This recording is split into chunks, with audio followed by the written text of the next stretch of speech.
Hello, CNC brothers and sisters. Happy CNC Wednesday. It's another day for Wednesday evening hangout. I'm Garrett with IDC Woodcraft, and next to me is our sister, Kate. Go ahead. I'm Kate Tucker hold on, where it is, Women Who CNC. Yeah, we never get this introduction right. We've talked about it several times, and I know. This is our goal for next time. We'll do this introduction right. We'll rehearse the darn thing.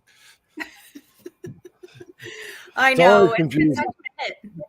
I have missed you guys. It's been a minute. I was it 2 weeks off? Was I off for 2 weeks in a row with Luke, and then last week I was sick? Yeah, we had Mark on the week before to back you up, and then had Daniel from Pone CNC. He was on last week. Very good show. Wished you were there. Missed you. I know. I miss all of you guys too. Yeah, lots of good comments towards you. People missing you. So fill us in before we dive into this, and tell us what's been going on. Oh man. Well, life's just been good, busy. Last week I was just, sick. Don't eat the Wendy's chicken salad. Just saying, not a good situation. Just saying, just putting that out there.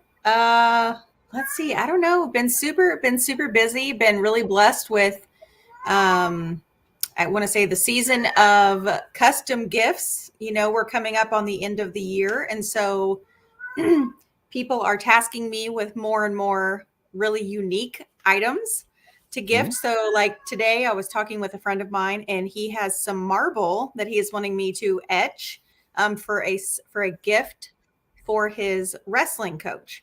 He's a senior. Okay. So he wants 2 gifts, and I'm debating. I'm really torn whether I should do a laser etching or if I should use the diamond drag bit.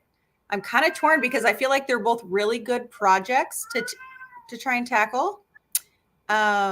I'll tell you what, if you'll excuse me one moment, I'm going to go let my cat out because apparently he's very angry. We can hear it. I should let the girls out over here too. We got a bunch of cackling going on over there. All right. Well, in the meantime, brothers and sisters, this is open forum night for your CNC questions. Bring them on. And of course, as you start your questions, put in the beginning of the question like a bunch of question marks or the word question, and that will cue Julianne, who is running the background. We're going to pop her out for just a second. This is Julianne, the administrative coordinator for IDC Woodcraft, and she also manages the background during these live sessions, making sure all your questions get queued and making sure the house rules are being maintained. So thanks, Julianne, for being in the background there and taking care of things. And everybody loves you. I see there. Brooks said hi, Julianne. So hello. Yeah. Everybody give Julianne some love. All right, we're going to bump you in the background. Okay, so Kate, why don't we do some hellos, give the house rules, and let's start diving in. Yeah, sure. Okay, so as you guys all know, we have a very friendly community. Just be sure to keep it clean, keep it nice, be polite to one another, even if you disagree. It's always just good to be a good human being, as I like to say. So we have a 0 tolerance for any type of, I won't say disagreements, but negativity and going after one another. That's absolutely not tolerated either on my channel for Women Who CNC or on the IDC Woodcraft channel. And that goes for both of our, all of the Facebook groups as well. Mm-hmm. So, but with that being said, I'm so excited to be back. I'm so excited to talk to all of you guys. It has been forever. I feel like I've been so disconnected. All right. So let's say hey to some people out there. Do you see who was first? Because I'm not seeing that. Yeah. So, all right, Julianne, you can make the announcement here of who was. Well, bring her out. Let's see. 26 hours ago, it was Mark Lindsay. And then this morning or this afternoon when I checked, it was like Jack or Tim. I think it was Tim and then Jack. And then there was all these lovely numbers. So I'm not sure how many accounts are one person or who's deciding to just, hey, I'm number 5, 7, 12, whatever.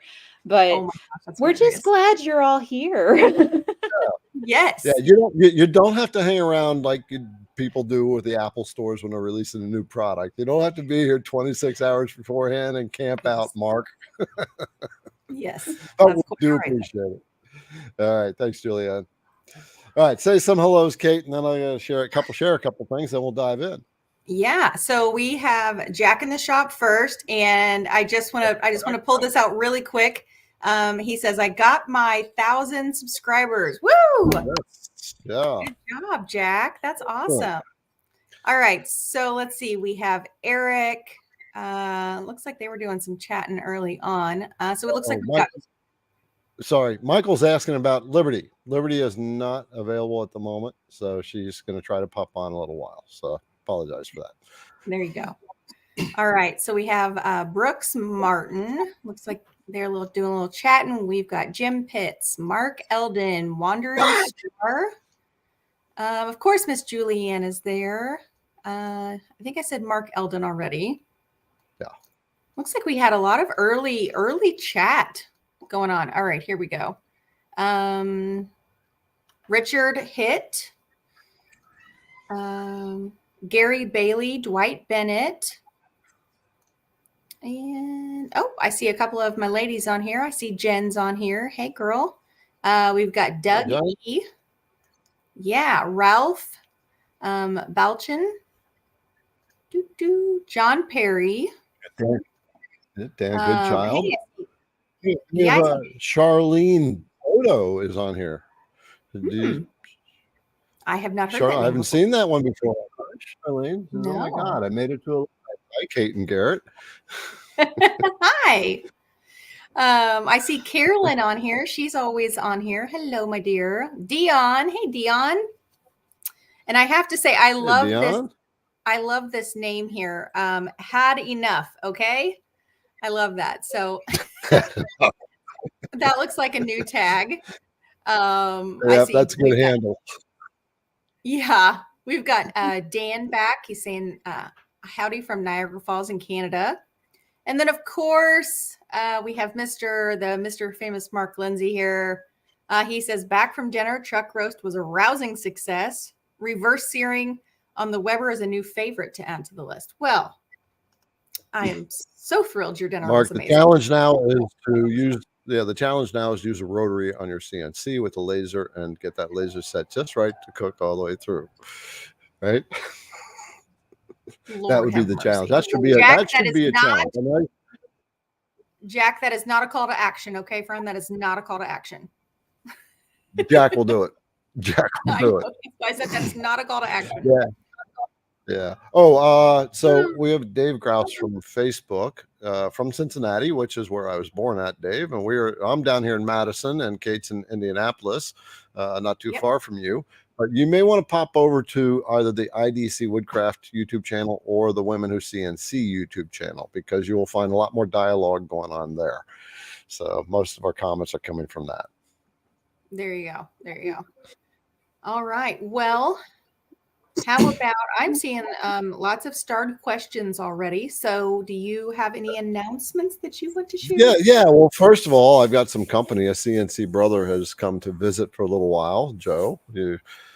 So this is our CNC brother, Joe Lazara.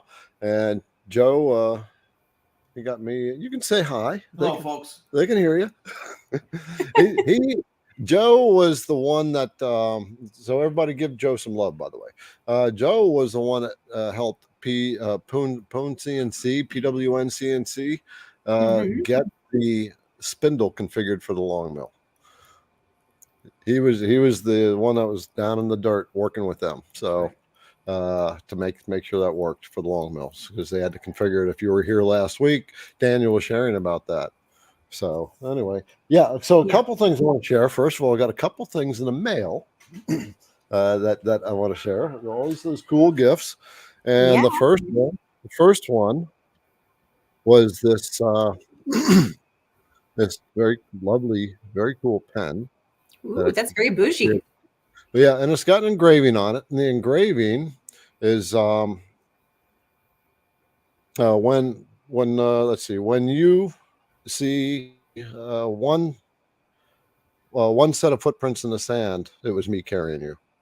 Oh, right? I love so, that. And then and then it's got some footprints going around the bottom there. So this came from Mike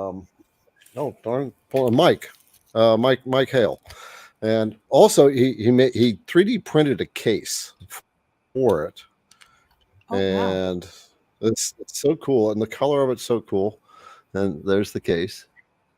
That is awesome. IDC Woodcraft CNC Master. That is very, very cool. And then also we received another gift in the mail today from Butch McGraw, and so you can tell on the back that it's a clock, and it says just the clock components there. So may God bless you, but you got to look at the front. This is where it gets so cool. Oh my gosh, that is amazing. Garrett Fromme, IDC Woodcraft, carving of the badger. So Adam, the videographer, he's a clock lover. So he's like, that's going to hang over my station. So, and I said, okay, because we got the stuff hanging all over in the office there. So I wanted to so thank you both for doing that. And I've been saying that we are going to be releasing a new product here shortly. It's not something everybody will need at the moment because they probably already have it. But IDC Woodcraft is going to be now stocking calipers. Ooh, those look we got nice. We got branded calipers, big screen for us oldies who need to wear glasses. All right. So these will be getting released soon, but of course there's a couple things I want to make note of about that is number one, okay, CNC Insiders. That's the IDC Woodcraft email list. Whenever we release a new product with the IDC Woodcraft brand, which that does, when I release it, they get about 4 days to get a 15% discount on products. So that set of calipers is going to be discounted for the CNC Insiders when we release it. It'll probably be about another week to 2 weeks because we're going to be doing something a little special. We're going to do a golden ticket release, like the Willy Wonka thing. So that sounds fancy. I've tasked the girls to do a Willy Wonka golden ticket for the calipers.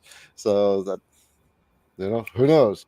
But if you need calipers, get on the CNC Insiders list because you'll get a discount. The link is down below in the description of this video, like everything else is, and Julianne will put a link in the comments as well. And before we dive in, why don't you talk about Women Who CNC? Yeah, of course. So Women Who CNC is a Facebook group, obviously on Facebook. And if you're looking for the group, you can just do in your search bar, Women Who CNC. It should come up. I will say I am really excited because we did really, really well. And then we hit a little bit of a plateau right when we hit about 400. And now we are almost up to 450 women, which I'm very excited. And then we are starting to finally grow again. But there are some truly, truly gifted and talented women in that group. I mean, everything from lasers to advanced CNCing, and everybody's really starting to come together and help. And I'm just like so dang excited from like the bottom of my feet all the way to the tip of my hair follicles. I'm just so excited that it's growing and that it's really taken off the way that it has. So I'm very, very excited. But yeah, I mean, come over, check us out and check out the website. It's just womenwhocnc.com. There's lots of good resources and all kinds of good stuff. So check it out. All right.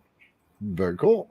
All right. So what we will do is start diving into questions. And Joe, if you have an answer, you can dive right in and say, sure will. All right. Yeah. I've known Joe you've been watching me ever since I started the IDC Woodcraft channel like 3.5 years ago. Longer than that now. No, it's 3.5 years ago. Yeah. You're having fun when time flies when you're having fun. It does. So and so we like met 2.5 years ago because it was the festival 2.5 years ago, I believe. All right. Well, let's dive into some questions. All right, let's do it here. All right. So we have Mr. Gary Lynn. I love how he says, got a question. What do you guys do about spiders? It was time to shake down the shop and clean all the sawdust, and you've got to be kidding me. Sawdust sticks very well to cobwebs. Need a remedy. Well,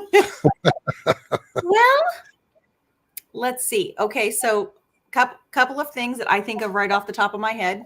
You can put peppermint oil and a little bit of water in a spray bottle and spray around your area where you don't want spiders. They hate peppermint oil.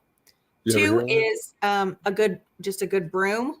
I mean, we all have it. I literally, if you guys could have seen me last week, you noticed, I don't even know if you can see, but all of my tiles and all of my stuff is pulled up. I was underneath here with my shop vac and back behind the table. It's just part of it, brother. Yeah. You know, a good leaf blower, if you will. Spiders like workshops like we do. Yes. Right. So that's just kind of the way it goes. Anyway. Yeah, I had just be thankful it's spiders and not mice. I had a pregnant mouse get underneath my bench here, and I literally was standing here changing bits, and there were babies running out. And I was like, luckily my psycho cat that you heard in the show earlier was sitting out here like Lucifer and Cinderella. He was like, got one. Playtime. Of course, spiders can be an issue in other places, like when you're down south in Texas and stuff. You have the black widows. So I don't really have a remedy for that. You may want to look that up or see if somebody has answered some questions, answered that question in the commentaries. Yeah. Interesting scenario. Sure. And if you hear any background noise, there are a bunch of girls talking outside. They work at the coffee shop, and the coffee shop's closed. So now they're all having a big old party out there. Ooh, fun. All right. Yeah. Well, let's see who's up next here. So we have Mr. Leland. He says a two-part question, building a two-sided cutting board shape, insert mirror, and inlaid name on the other side. Okay, let's see. Oh, hold on. Part two. Oh, hold on. Did I miss one here? Oh, okay. Thank you, Julian.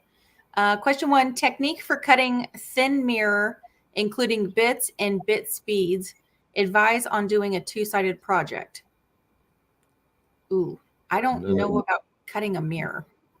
Yeah, so when you're cutting glass, I've actually been looking at bits that can handle that. They're diamond end bits. All right, you can only cut glass and granite and stuff with a diamond bit. So what it is, I've got throat scratchy. It's embedded diamonds into the bit, and it basically grinds away the glass. So very messy. You have to control it. You have to cut it underwater or under some kind of liquid, so that the glass shavings that it's going to put out don't go all over and in the air, and you start breathing it in. Yeah. So, also glass. Of course, glass doesn't have a lot of tolerance for flex, so you can stress it. So I don't have any skill cutting glass with the CNC.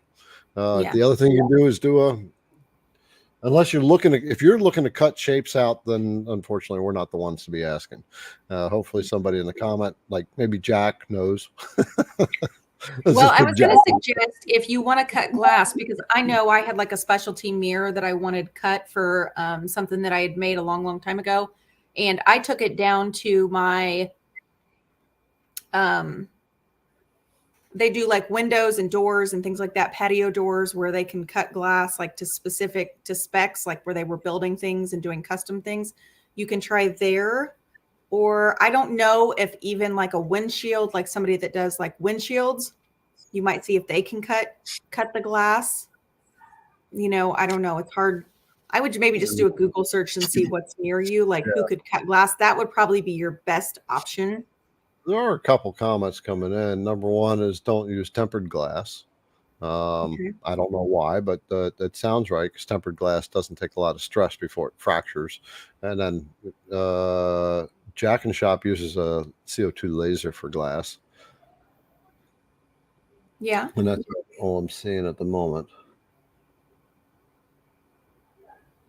Mark said make a make a template for the mirror and take out the template in the glass shop. And glass shop, there you go. Perfect answer. Hit the glass shop. As a matter of fact, that's what I do. And they can cut all your contours if you want contours. So they got their techniques, and it's pretty interesting how they smooth the edges. They use they just put some burnable liquid on it or something, and it heats it up really fast right there and smooths it out. Okay. Okay. So he was also talking about doing a two-sided carve. Was looking for his question. Lost the question. She'll bring it back. It's just no, that's fine. So two-sided jobs they sound a lot scarier than they actually are. The biggest thing with doing a two-sided project, thank you,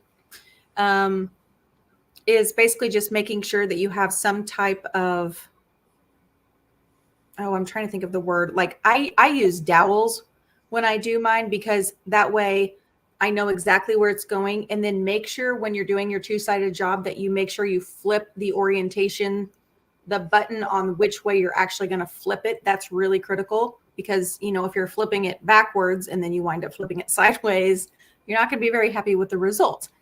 So make sure that you're paying attention to those. But like on my spoil board, I just have little pegs that I can put in for whatever type of project I'm doing for a two-sided, because like I do have some cutting boards that I know exactly what you're talking about, and you like to do one thing on one side and then flip it over and do it on the other. So yeah. Everything Kate said. So two-sided jobs, you carve out the one side, right? First of all, you have to have the I don't know if Cut 2D Pro has this capability. If you're using the Vectric software, the Vectric V-Carve desktop does not have two-side capability. Okay, that's good to know. Yeah. Mark, just confirm that in the comments for me. I believe it doesn't, or it doesn't have rotaries, one or the other. But like Kate said, there's two orientations you can tell the software to flip it. One is if you're looking at the software, you can flip it like this relative to you, or you can flip it like that. You have to tell the software, because one will make it upside down. We'll take the second side and mirror it to the back, and the other one will mirror it side to side. Yeah. I prefer the side to side, just because then I don't have to worry about doing a reverse and flipping it. And, if you're just doing like a pattern or something, that's different. But if, like 9 times out of 10, you're carving a name. So I try not to make it more difficult for myself if I can. Right. I finally reached that phase. Another one. Another aspect is your machine needs to be square, or really close to square, because if it's out of square and you carve the one side and you flip it over, it's going to be twice out of square from one side to the other, because you've magnified that flip. What I do for the index holes, so I'll do a drill hole. I'll do 4 drill holes, and I'll drill all the way through the project into the spoil board. And then we'll use the dowel pin. I'll just use the IDC Woodcraft lightning drill bits, because they cut so true and so clean and so fast. Right. So either 1/4 inch or 1/8 inch, and then I'll use a router bit as my pin. But one thing, always be careful that your dowels are clear of your router bit motion. If they're hanging up there, and your router bit can run into it. Yes. And the other thing is make sure that your software knows how thick that project is. That's why we want calipers, right? You gotta have a dead-on dimension of your project. That's why you want these things. Yeah. That's one of the reasons you want them. You have to have calipers. Absolutely. 100%. All right. So I'm going to go ahead and take that off here. Okay. So let's see. We have Mr. Mike Healy.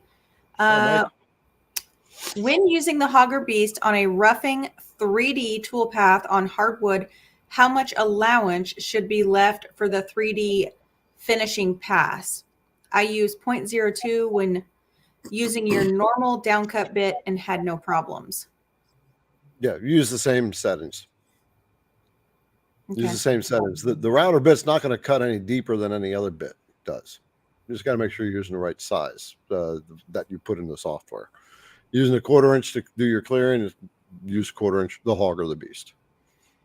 Yeah. So I've noticed a pattern with this question that people ask that a lot because they're worried about that with the 3D models, and when they're roughing, do the roughing with the hog or the beast. And so yeah, it's the same settings. Yeah. Oh, guess who just came online, brothers and sisters? Liberty, we're going to bring you out so you can say hi to everybody. You ready? Okay, here she is. Hey, guys. Hey, sister. Had a little trouble with the little one, so I'm a little late, but I'm here. That's all right. All right, cool. Thanks for showing up. Give Liberty some love in the comments. There it is. Right. Here she is. All right. Okay, so I'm gonna pop this question back out. I want to make sure we address everything. When roughing on hardwood, how much allowance should be left for the 3D finishing pass? Okay, so the 3D roughing is when you're going to want to use the hog or the beast. You don't want to use the hog or the beast on a 3D finishing pass. He says he normally uses 0.02 when using your normal downcut bit and had no problems. I mean, I think I see what he's saying. So like basically you have your roughing and you're going to get everything out, and then he's going to go in on that first layer, get rid of more bulk with the hog or the beast using that 0.02 clearance. Okay, so there's a couple of things I would worry about when you're doing that. I guess it's just like, I wouldn't want to take away too much detail because sometimes your ball nose may round over a section versus taking it off. I don't know. I feel like I might use a little bit more of a clearance or an allowance, not a clearance, I'm sorry. So, but if it's working for you and it's doing good, then I mean, go for it. I guess it all just depends on what you're doing, Right. Yeah. Based on how I'm interpreting this question, is you're okay to just stay with what you got. Yeah. So, okay. Mark did respond about the Vectric. So he said that two-sided machining is available on all the Vectric products, both desktop and pro. So I'm assuming that's also, yeah. And he said, with the exception of photo V-carve and cut 3D. I'm assuming you meant cut 2D, Mark. Is there a cut 3D? I don't think so.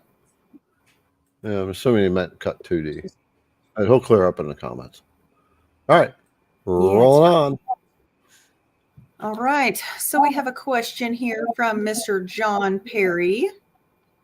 He says, obviously from woodworking and CNC newbie, do you need a special type of CNC or attachment to make furniture joinery? Well, I have not done a lot of joinery, so I can't. Even as a IDC Woodcraft tool, we don't have joinery tools in house yet. For joinery, what I've seen people do is actually cut slots in their machines so that they can actually put a piece in the machine on a vertical, and then they can have the other one horizontal, and then they can cut all a lot of the joinery that way. Yeah. Speaking of joinery, I just got some new very fun bits for my big 3/4 horse router. Ooh. I know. I'm super excited to show you guys these. So, because I do a lot of framing and a lot of framework on all of my big signs. Look at these guys. So, oh my, so that's what the heck is that called? Tongue and groove. Yeah, it's tongue and groove, right? Yeah, and then I have this guy here too. Oh, good Lord. Good Lord. I'm like a kid in a candy shop with this stuff, you guys. I don't know. That thing looks like Jaws. I know. Big old.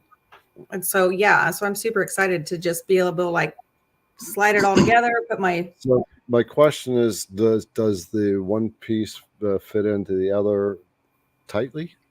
Is it nice?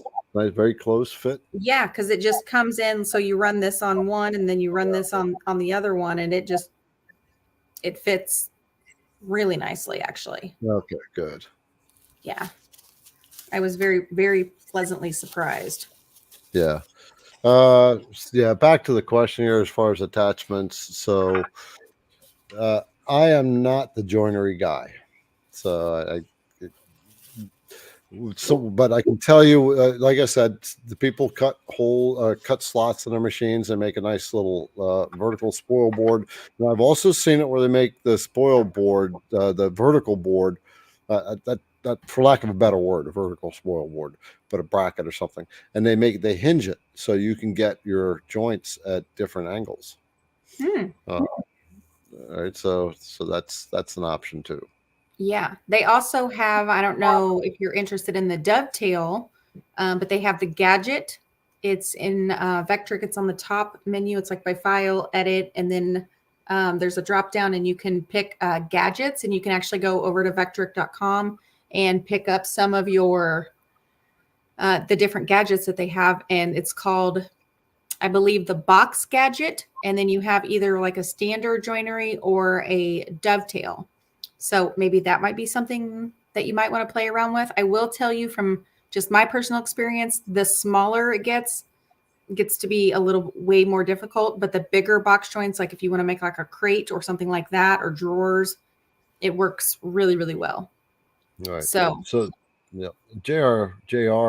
Griffin chimed in on this one. He said mortise and tenon we can do half laps unless you have a vertical table. Then you can do box joints, dovetails, etc. Yeah. Very cool. All right. Well, let's see who else we have here. So we have Jim. When I make a sign with raised text, what would be the way to do a final touch?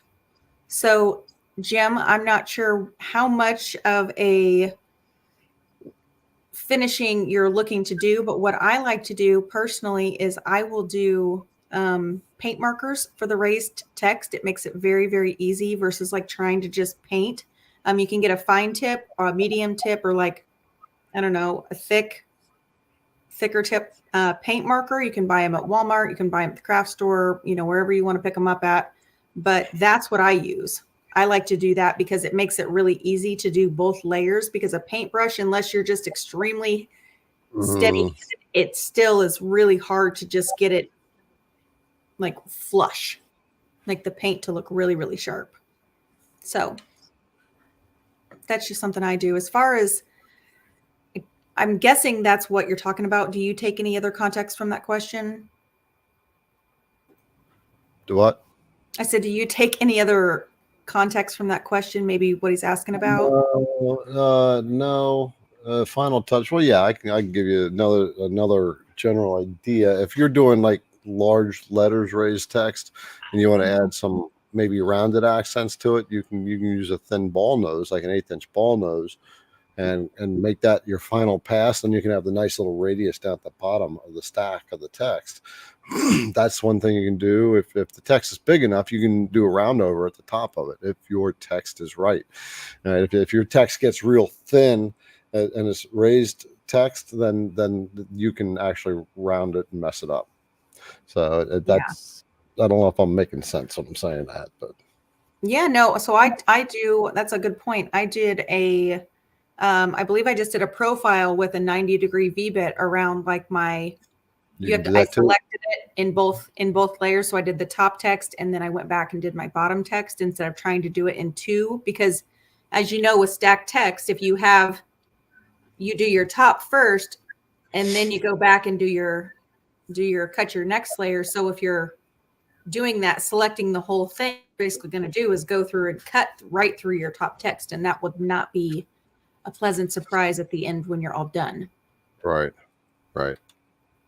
So, okay. Yeah, I got a couple things I'd like to bring up if we're done with this question. Yeah, sure. First of all, I've got a challenge that I'd like to pose to all the brothers and sisters who are hanging out there. So what I have discovered as far as Google goes, when as a business, IDC Woodcraft, I'm posted on Google as a business, and I have a business profile. And I have found out that if I get 120 reviews on the IDC Woodcraft site on Google, not the website, but Google Business Manager. So if I have 120 reviews, then Google ranks the store higher. They recognize you as a bigger business, I guess you will. So right now we have about 96 reviews on the IDC Woodcraft store. So I want to ask if you feel that IDC Woodcraft delivers value to you, that I deliver value to you. Kate and I coming on here, spending time with you for a couple hours on Wednesdays, the customer service that you get from the notes from Liberty and all the M&Ms. If you feel that we're doing service, I would certainly appreciate that you would give me a review on Google. And so I'm going to ask Julianne to put the link into the comments. And if you just take a couple minutes and leave a review, get me up to 120. Let's see if we can hit that before the night's over. Because it'll show up on my phone every time someone leaves a review. And maybe, you know what I'll do? As they start popping in, I'll shout people out. But it doesn't come in immediately, though. Unfortunately, it takes about 2 hours for Google to get it to me. So, but I'll be watching for it. All right. So, do you want to tell them where they need to go to do that? Julianne's going to put a link in the comments. Okay. All right. Awesome. So I think she probably she'll get to it. Yeah, she's got it in there already. Thank you, Julianne. She's awesome. You click that link, it goes to Google. IDC Woodcraft, and it'd be much, much appreciated. Yeah, absolutely. And, so, how you doing over here, brother Joe? Just fine. Yeah, come on over here. Come and talk to the brothers and sisters. So this is Joe, who's been hanging out there in YouTube land, right? Or not YouTube. He doesn't have a YouTube channel. He's on Facebook, very active in Facebook communities. And so what are some of the groups you're in? Well, obviously yours. Yeah. Come on. That'd be the first CNC one. Entrepreneurs. Yep. The Long Mill Group, the Vectric Group, Kyle's group. Kyle. That one. And that's really it. I'm like, then 3 of them. Yeah. That's enough to handle. Yeah, but he's out there all the time. If you're in any of those groups and you see him, he's always saying hi to people. So Joe, tell us about your journey into CNC. What got you into it? You're a cop, right? Mm-hmm. Yeah. So he's in law enforcement. I'm a sheriff deputy. There's a big difference. There's a big difference. There's a big difference. Well, I just that's how I met Garrett. Was I got into I'm into woodworking, but I was doing certain projects. I wanted to get into flags and making them by hand, and that was all fine and good until it got to the union, until the stars. And basically what happened was after doing a lot of research on the best way to do those stars and to make them look good, where I would even want to give them to somebody, I stumbled onto this CNCing stuff and saw just what that would do for flags and for stars. And then you could make the whole damn flag out on the machine. So why waste time? So, and that's what led me to you. Nice. I will say there are some really cool things that you can do with the flags, especially with the CNC. I had somebody very early on my CNC journey ask me to make a "Don't Tread on Me" flag, and that was a whole with the snake and the AR and all the things. I was like, holy smokes, there is more to this than what meets the eye. But I agree with Joe. I mean, it definitely is a game changer. I've watched some of the gentlemen on YouTube make those flags, because I was always like, how on earth are they doing all of this union work? And then, I mean, making everything look so gorgeous, but they're a lot of work, and the CNC takes a lot of that away.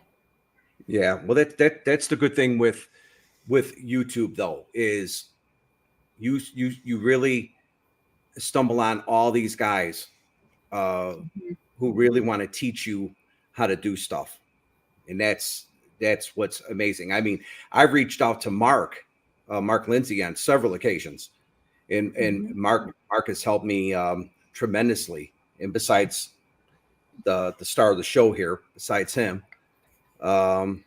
he's helped me a great deal. And trying to think, there's probably some other guy. Oh, we got Kyle and you, Kate. You've helped me out with some stuff too. Yeah. So yeah, I love. But yeah, that's how that all started. That's all it was just flags. But then just for stars. But then once you start cutting it out, you can do the whole thing.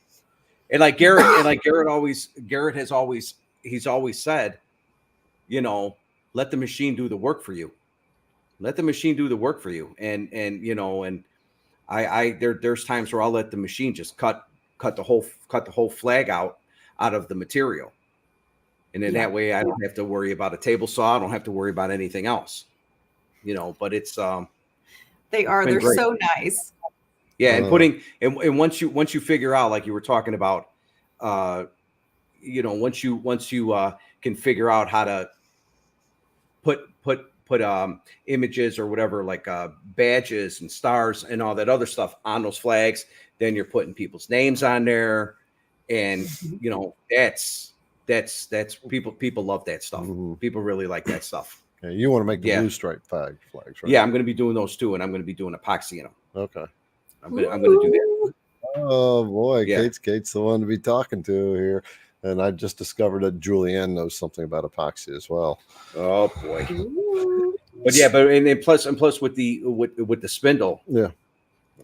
Now, what are you going to do? Tell me what you think about the spindle versus a trim router. So please, come on. Do we have to? No, there is no comparison. And anybody out there that's watching this, you guys got to get the spindle. I'm telling you, he's got the 80. This is the 80 right here, right? Yeah. And it's just as quiet as the 65 because we just were playing with it. We were just messing with it. Yeah. Yeah. He's got his little fancy gadget here, folks. Look at that. This guy is high tech. He's high tech. What is that? That's making sure the water That's pumps his flow meter. Oh, okay. Bougie. Right now that spindle's running at 24,000 RPM. Yeah. You can hardly hear it. Yeah. That's right. That's exactly it. So, but the spindle is the spindle versus that router. Yeah, the trim router. Never again. And not only that, then when I did that, I replaced my shop vac because my shop vac was my dust collection, and I got a DeWalt shop vac. Oh my Lord! It is quiet in the shop now. You can hear yourself think. Basically, is how I put it. That's the best way to describe it. Yeah, it really is. And for me, because I have some hearing damage, you know, I got to protect my ears. For me, this blessing was the sound. But yeah, so we had Daniel on last week, and he talked about these spindles. So what this is, let's get over for a second. This is a plug and play kit, basically. So if you're like not tech savvy like me, then you know they got these kits where basically it's designed to plug right into your machine. So for like the long mill or the Shapeoko millwright, Infinity, CNC for newbies, X-Carve, they got them, and then they keep on adding more. Julianne, put a link for them in there. If you've got a trim router on your CNC, you're gonna love that upgrade. Yeah, it costs a little bit, but you're gonna love it. These things are built for this kind of stuff. So, yes. But you mentioned Kyle as well. So so tell them about Kyle, Kate. What? So Kyle is Kyle Eli. He has basically created and has one of the only platforms out there that is a complete and total course from your very, very basic information all the way up to advanced rotary. He has an incredible community of people that are asking questions every day. He has there's one platform that you can buy the the program all the way from the beginning to the end. And that is a one-time fee, and you have access to it for your lifetime. And then he also has a subscription platform where you can enroll in his weekly classes. I believe they're on Tuesdays and Thursdays, and you can be a part of those. And he's on there live where you can ask questions and you can participate. There's live forums. I mean, Kyle was on here. He's been on here a couple of times. So if you go we're back, going to bring him back too. What's that? We're going to bring him back too. Yes. Yeah. So on the YouTube channel, underneath where like you have your playlist and things like that, go to live, and then you can see all the videos and look for Kyle Eli. And he's the one that has learnyourcnc.com. It's an incredible platform. But if you have any hesitation about it, go on, watch one of those live videos, and you will see him just rapid fire, most complicated questions people can throw out. And he is just like, boom, boom, boom. Like, it's insane. He's an incredible investment to make. Yeah. So Kyle, like Kate said, he is the only course out there for Vectric, and it takes you from beginner all the way up. And if you are struggling or trying to do it yourself, Kate and I both say all the time, if you spent a couple of grand on your machine, on your router bits, on the tooling, on your shop, and now start, spend a little time to learn how to work this stuff, and the basics you need to know is the Vectric software. Hey, Liberty, come on back in for a minute, because Liberty is taking the course. I've taken some of Kyle's course. He's taking a course. Yep, I've taken some of it too. And so Liberty, why don't you share about Kyle's course you've been taking? What do you think about what? It's very broke down, and I like that. Easy to take in. He's got things like he'll touch on certain things, but like he'll be like, but we are going to go more into that. Like, let's stay like right here and follow this, and then build on that. And so, and so on. Yeah. You really have to have those fundamentals. And that's like same thing, same concept. I just was doing a one-on-one today, and it's like, okay, we're just going to stay on track for this, because then it's going to lead here and then here and here. Because if you try to take in every single thing all at once, it's literally like trying to drink from a fire hose, and then you're just going to feel like you're completely overwhelmed. So breaking it down and doing things like that is really the best way to approach learning Vectric. There is so much. And that's why I said, like, I take Kyle's course too, because I mean, like I said, he is the expert in the area. And there's things I'm just like, I didn't even know that was a possibility. Yes. Like there's a lot, like he'll go over like, oh, I'm going over like right here, this section or this thing.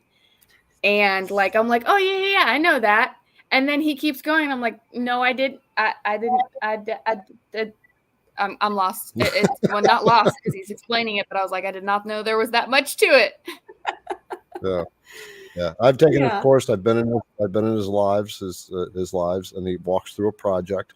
It shows you what he's doing, and you can interact with him. Yeah, there's a couple things on here too, though. What's that? On here? Okay, like someone posted also, which is very, very good to do. He also does have the 7-day boot camp. So I highly recommend that 7-day boot camp thing. I recommend people who want to do it, go through that first. He also does one-on-ones. I've also done one-on-ones with him. Oh, did you? And man, yeah. And it's awesome. He does a Zoom thing with you and everything. Yeah. So if basically where Kate and I are going with this, if you are trying to work this software and you're just trying to figure it out on your own, it's okay. We all start on YouTube and do it that way. And then we start hitting road bumps and we don't understand what's going on. That's because there's a lot of foundations you need to get. So learnyourcnc.com, both in the description of both my IDC Woodcraft and in the Women Who CNC, there's a link where you can go check out his website. We strongly suggest you do that. And he does have a really good community. Thank you, Liberty, by the way. And then someone asked about they just purchased I saw on here Marcus just purchased a spindle from Pone. Yeah. And he wanted to know what would be a good first project. Well, anything, Marcus, just get cutting. Get cutting. I've talked to Marcus on several occasions, and when I saw that, but you could do anything that you're doing, that you're carving now, just start cutting. Yeah, you step right into your projects. You're just going to do regular stuff. Because he was doing flags. He's done some flags. He's done some other work, some other really good stuff. So you could just go right into what you were doing. It's not going to matter. Yeah, once you know the spindle's working and it's doing what it's supposed to do, just go back to what you're doing. You're just gonna be a happier camper. Hey, we got someone on board that's going to be coming on the show here in a few weeks. Greg from STL Woodworking is going to be fantastic. Yeah, he's going to be a guest. Greg's got his own YouTube channel. And, he's one who's working to. He's paramedic. Is that right, Julianne? Paramedic. Yeah, but he's working into his woodworking, so he's trying to navigate CNC business and his regular job at the same time. So he'll have some tips on that, and he's got some other skills and what have you. So that'll be cool. And thank you, Joe, for coming in. We'll get you back over here in just a few. Okay. And also, I've been watching the comments. A lot of people have said they put in the review. Someone said they got up to 109, and then I kept seeing done, review is done, gave you a 5-star. So thank you, everyone. Yeah, the request was put a review on the IDC Woodcraft Google site if you feel that we've been giving you good service, you like Liberty's notes, you're getting good whatever, the videos, all the good stuff. Doing the Wednesday nights. And Kate, we'll have to get you set up so you do that too, right? Yeah, absolutely. All right, so let's jump back into some questions here. Jack in the Shop is asking, Kate, what laser do you have for marble? Do you have a fiber? No, I don't. Surprisingly enough, I would love to have fiber laser, but I don't. I actually contacted JTech about doing marble and granite, and they said you can actually do that with the 24-watt laser. I don't know. Really? I don't know if it'll actually work or not. I've seen in some different groups where like JTech has actually commented on posts and they've showed like what they've done. Basically, you just have to have it down. Like if you're cutting all the way, you have to have it just almost right on top of the material and make sure that your air assist is on. But you're basically running it right at 100%, and then you're just lowering your speed. So I don't know. We'll see. Like I said, I've stopped taking a lot of custom projects, but I'm trying to do the projects that I know would be beneficial for a learning experience for some of us, like this, like the big sign I'm doing. It's got the HDPE, and then I've got some, what do you say? Some acrylic, and bonding those, what type of like glue you need. Someone was so kind to send me an email. They said, this is the product you need. It was from their company. And so, we got that, but just all these different really cool things that you can kind of step out of the traditional, just working with wood. There's a lot of different things that you can do. Like Garrett was talking about, like with the glass, I know that you can etch glass with the diamond drag bit. You can do things like that. Cut, maybe not so much, but there's just a ton of things that you can do with what we currently have. So, I'm a little nervous. I don't know if I need it, if I should try a diamond drag bit, because I've heard that when you're using the diamond drag bit on either marble or granite, that it dulls that diamond bit very, very quickly. So it's actually, glass is the most abusive on a diamond drag really bit. Yes. Okay. Far more abusive than it is from granite. Interesting. Okay. Well, I'm really excited to test this out. So the guy that his son, I'm making this award for, he actually has a granite like countertops marble. So he's always like, I have all these massive scraps. His wife sent me a picture of his scrap, and it was a picture of like a really pretty green because our school colors are green and white.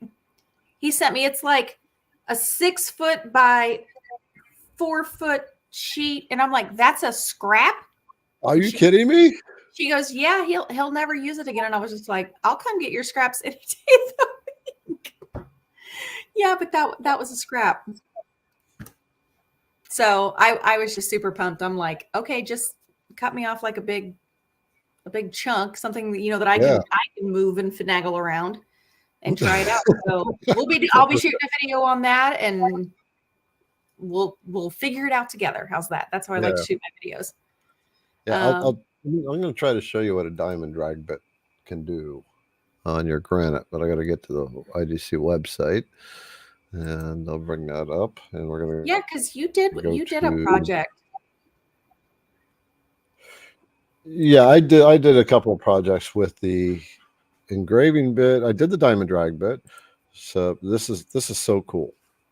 Someone they were very nice, and they gave me this picture because the minute I saw them, I says, I want those pictures on the website, because they did it with the IDC Woodcraft drag bit. Oh, sweet. So yeah, that's the diamond drag bit, and there you go. Oh wow, that's neat. Yeah, that's fantastic. Mm-hmm. There's one I did. There's glass. Okay. All right. Very cool. Ooh. Hello, Kate. In your face. I'm ready for my close-up. No. Yeah. All right, let's see who we have next here. So we have a question from Lester. He says, Garrett, are you going to get the alt mill and give it a review when it comes out? That's going to make 1, 2, 3, 4. That will make 5 CNC machines. I need people to be running these things. But yes, I'm going to be getting the alt mill. Exciting. So for those of you who don't know, the alt mill is a new version that the long mill or CNC Labs is coming out with. They're the ones that make the long mill, and it's a 4 foot by 4 foot. And I watched their video on it about all that it can do, and they were running it and they were testing it and the aggression on it, and $3,000. And it's ball screw driven. It's got linear rails on it, and linear bearing rails. Spindle is going to cost an extra $500. But yeah. Yep, I'm going to be getting it. What am I going to do with all that? I need more space. I mean, what am I going to do with the Phantom? I haven't run it in a while, because I did a job. I'm doing a video now, project for the Phantom. So that'll be cool. I don't know. Get a bigger space. You may have to move your shop. I am actively looking right now. We went to look at a property today. Looked at a property yesterday. Yeah, and I looked at another one, and I liked this one so much, I even brought the team to check it out. I'm going to bring you guys out, and I'll bring Julianne. And when Liberty comes back, I'll bring her out. There, her little hair is showing there. She's working hard. Yeah. I took you guys to see that one place, considering it for a facility for us. Yep. Tell about it. Oh, aside from the museum-esque multitude of taxidermied animals that was in it, aside from that, that would have been a nice all show. Must go. It was a neat experience. It was neat to get to look around and kind of see what we envision for how we're growing and changing, and needing space for more CNC machines. And I don't think Garrett was too keen on the idea of, we wanted to take over the master bedroom, which had an additional area on it that was like sort of a covered porch and like a bar hookup, a nice fireplace in it. He didn't exactly go for us wanting to take that over as an office. So we gave him the whole basement though. Totally. The whole basement, the kitchen, everything else he can have. Yeah, Garrett, you can have that. Yeah, it's almost, I'm scared to bring him. So we'll tuck you away over here. All right, you get the garage. Yeah. We got lots of questions hanging out there. Thanks, girls. All right. Oh my gosh, yes, we by do. By the way, Joe just let me know that there's 134 reviews that you guys have brought me from 95 to 134. Thank you. And so that will help me rank IDC Woodcraft rank in Google. Yeah, 100%. Okay. All right. So let's knock out this next one here. This is a very thoughtful question. Thank you, Donald. He's asking how my son is doing. So he is actually doing very, very well. Donald, I'm not sure if you were on. I did talk about this, so I'll talk about it just really briefly. So basically, we went and saw the cardiac pediatric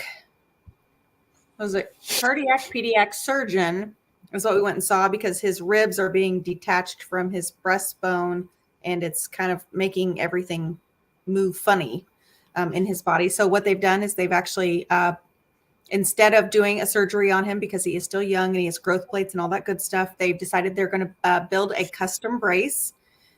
We went ahead and gave the go ahead on it here about 3 weeks ago, and they said it's going to take 8 weeks to make over in Argentina. What? And he's Wow.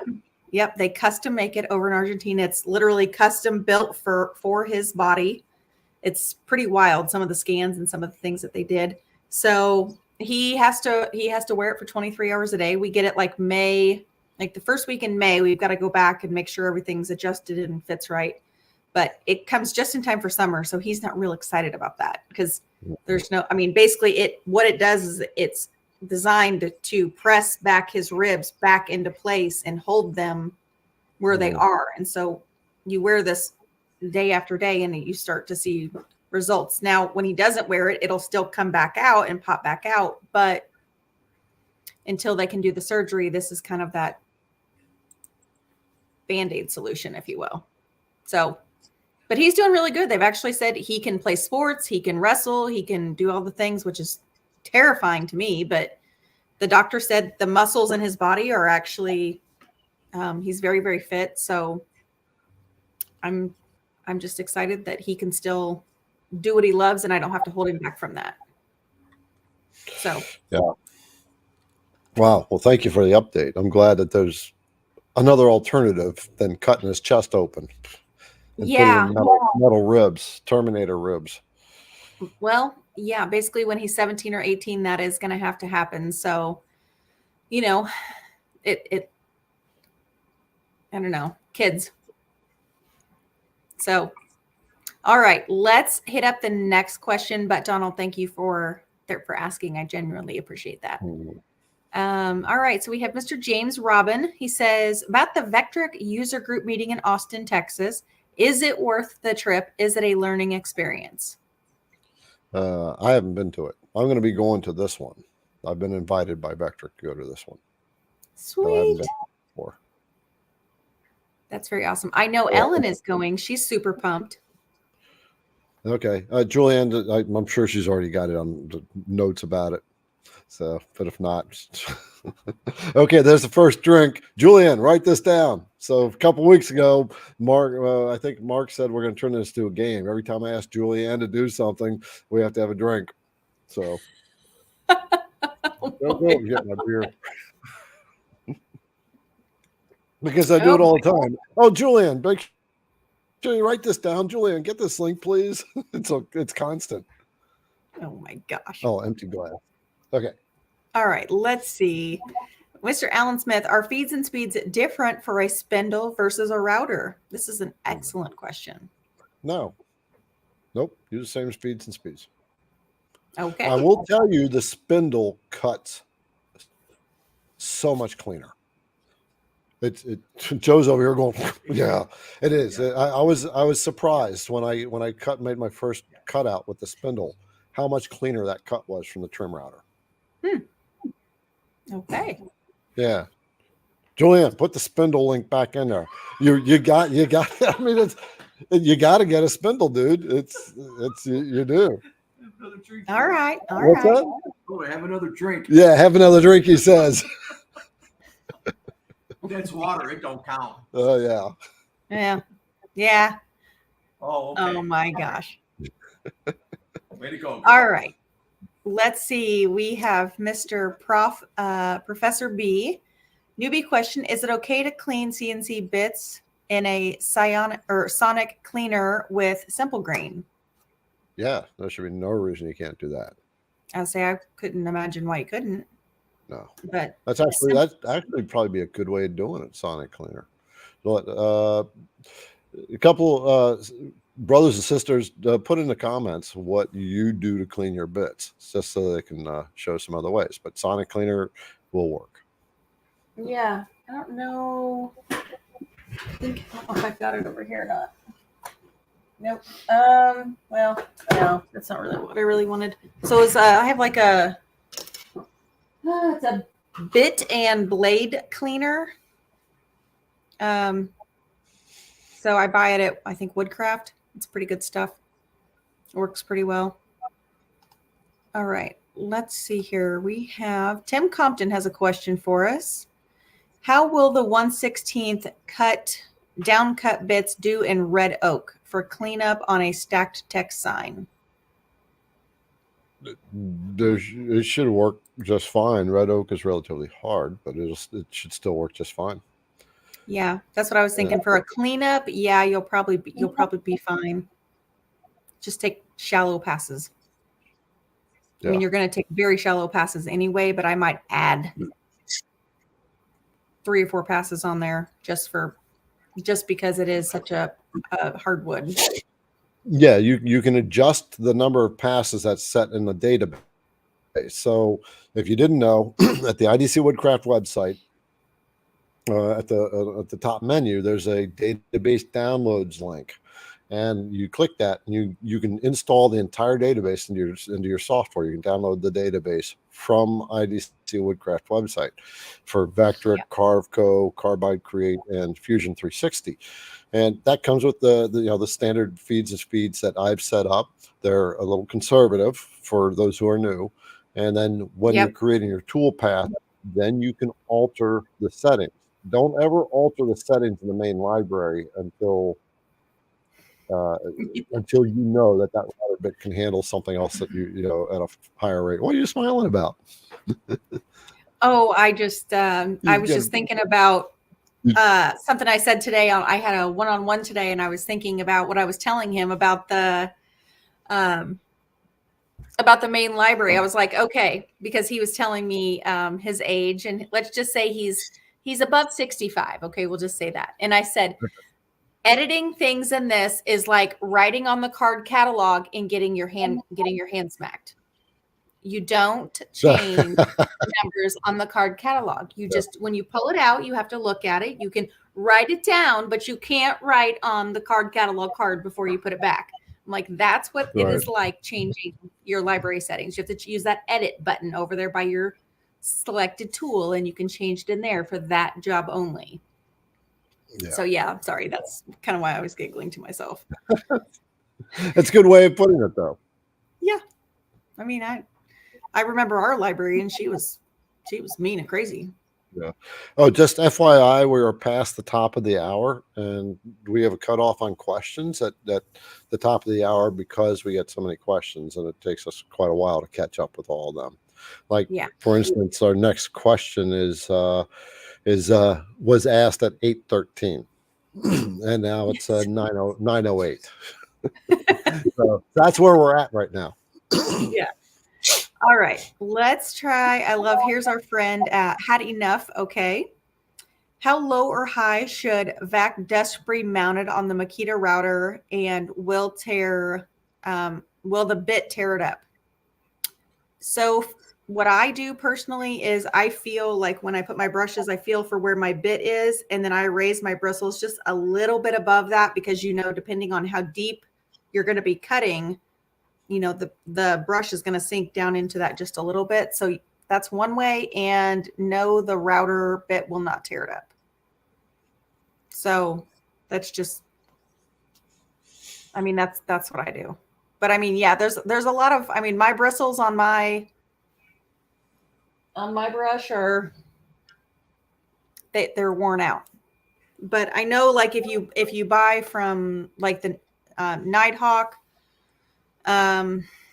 you can get like 2 or 3 replacement bristles if you want, or you can just order those separately and get those. Cause I have like the 2.5 inch and then I have the 1 inch, just depending on, what I'm doing and what I want it for.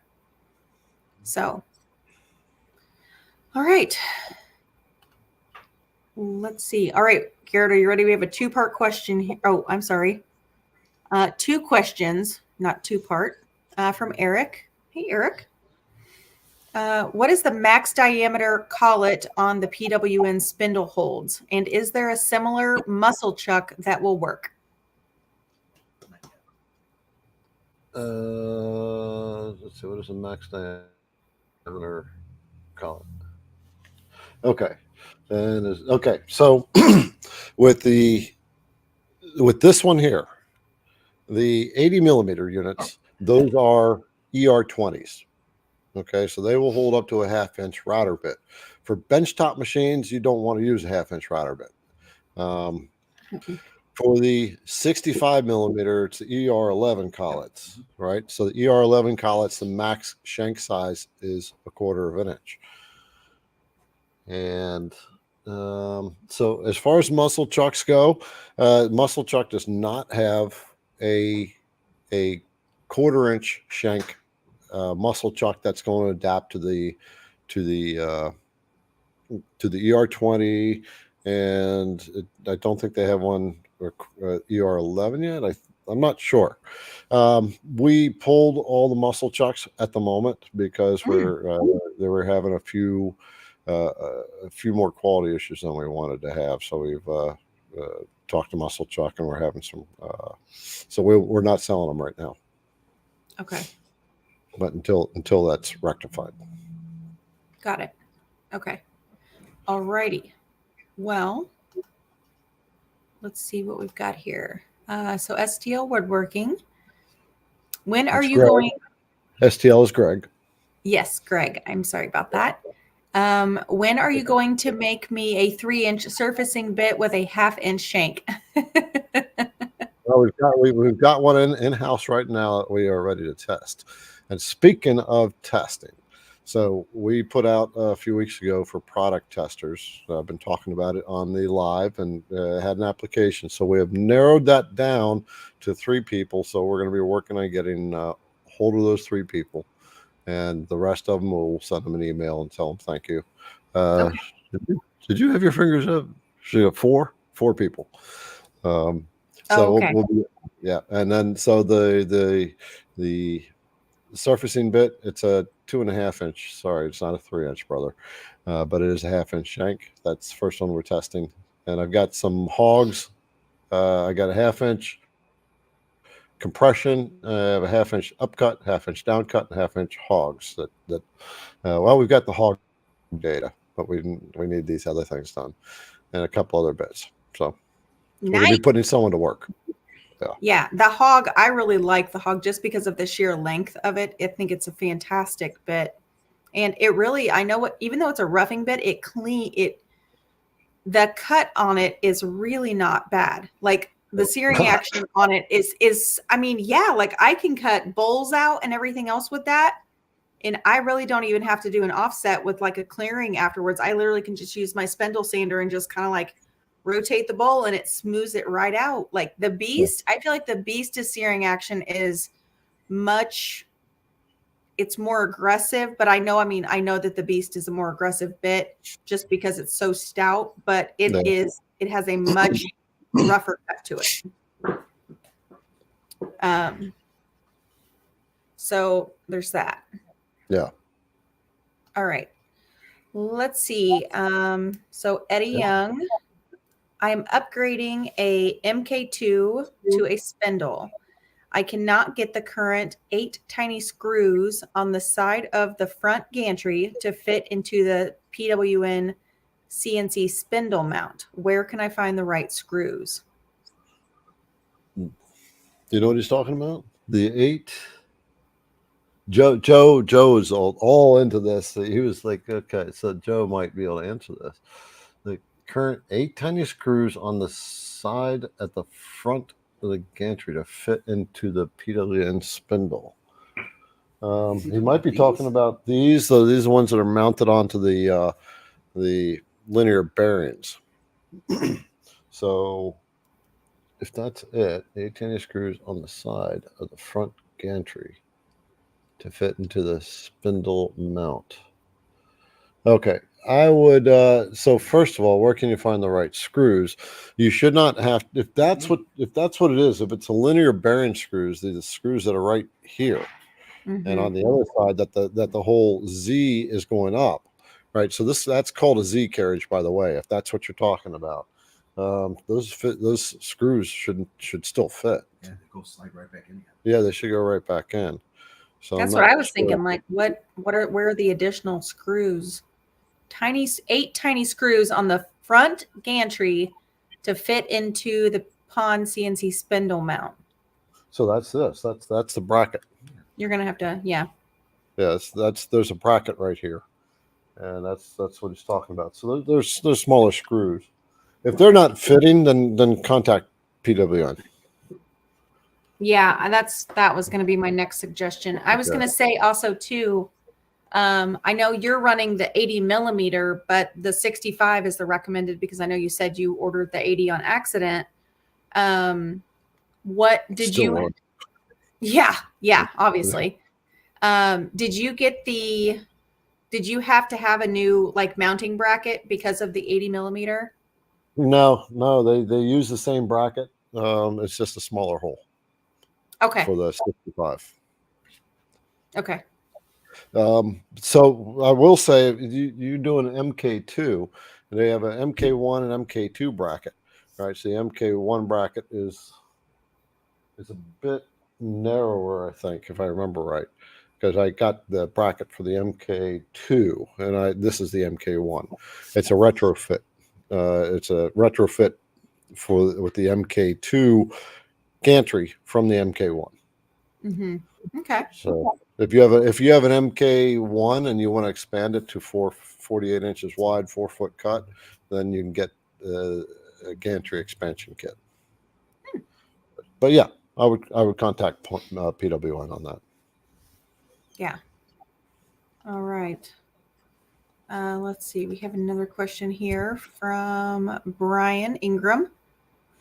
How's the switch to the spindle going, Garrett? So I just eyeballed with Joe, and it's one of those contacts of this is a no-brainer answer. Really, it's the switch has gone beautifully, and I will never go back to spindle to trim router. Yeah, it automatically starts up with G Sender. Yeah. That's the thing. That's the beauty with this. That what we did and everything. So when you hook this thing up and it hooks into your into the longboard, it's already going to go right through G Sender. So as soon as you hit go, it's going to start. It gets up to speed. Then she'll move, and then it goes right to where whatever speed the bit is supposed to be at. Yeah, you don't have to worry about forgetting to turn on your trim router. Oh, that's beautiful. Yeah, but yeah, it's gone great. It took a little bit to get the thing set up. The spindle itself is literally plug and play. As you plug a few things in, and it's hooked up. The time consumer was I tore the machine apart to do maintenance. By the way, for those of you who are long mill owners, I'm going to be releasing a video either tomorrow or Friday that is a long mill maintenance. I did a complete tear down, so I talked about that, and I walked through the whole maintenance routine. Nice. I'm sure that will be very helpful for many people. All right. So I missed a question. This was my fault. So we had a question here from Caesar. He says, in the middle of a carve during a tool change, can I move the head away to pour some epoxy? And will the carve know to return to the correct position when I tell the Onefinity Elite to continue? Yes. So what you will have to do is when your cut is done, you can use your joystick and move the machine out of the way wherever you want it. And then when you're ready to carve again, you need to make sure you leave the machine on, and then that bullseye that's like on your monitor, hit the bullseye. It's like in the center of all of like your arrows, and that will bring you back to your original origin, and you can go from there. But yes, you'll have to bring your machine back to its original origin, and then if you're gonna if you need to re-Z at that point, if you're using a different bit, you'll have to re-Z. But if you're not, you can just load the next bit of G code and hit play and go. So you should be good to go. All right. Here we have a question from Mr. John Stacy. I bought the muscle chuck. I'm getting ready to install it. Anything specific I should know? Helpful hints. Yes, absolutely. So first of all, you should have gotten a note with it that instructs you, number one, to clean out the inside of your spindle.